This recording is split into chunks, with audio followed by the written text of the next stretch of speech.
जी viewers, मेरे साथ मौजूद हैं साकिब सवाती साहब जो यूथ विंग पीटीआई के साबका सदर हैं तहसील लुगी के। बाकी सुनते हैं उनकी कहानी उन्हीं की ज़बानी। अस्सलाम वालेकुम साकिब।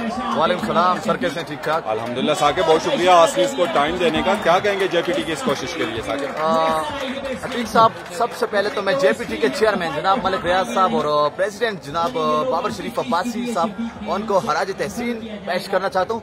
और मैं समझता हूँ कि मेरे पास वो वर्ड नहीं है कि वादी अगरोर की तारीख में फर्स्ट टाइम इतना बड़ा क्राउड हम देख रहे हैं। हमारी वादी अगरोर की तारीख में first time cricket, specially cricket में हम फर्स्ट टाइम इतना बड़ा क्राउड देख रहे हैं। मुझे यकीन नहीं हो रहा कि हम आज जीएचएस उगी में मौजूद हैं और इतना बड़ा क्राउड में देख रहा हूँ। और ये सारा क्रेडिट जाता है जनाब मलिक रियाज साहब को और मलिक वसीम रियाज साहब को और जो प्रेसिडेंट है बाबर शरीफ अब्बासी साहब को। तो साकिब, आप ये समझते हैं, आप खुद चूंकि नौजवान प्लेयर हैं, तो जो नौजवान हमारा टैलेंट है वो इंशाल्लाह उजागर होगा, सामने आएगा, उनको मौका मिलेगा आगे मजीद ग्रूमिंग का? सर मैं कहता हूँ कि कहते हैं कि जिस इलाके के ग्राउंड आबाद होते हैं वहाँ के हॉस्पिटल वीरान होते हैं और स्पेशली इस तरह के बड़े इवेंट अरेंज करना मैं कहता हूँ हमारे लिए बहुत बड़ी बात है।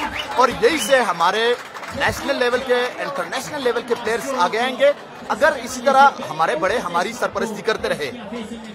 Thank you so much Saqib, हमें time. Thank you very much.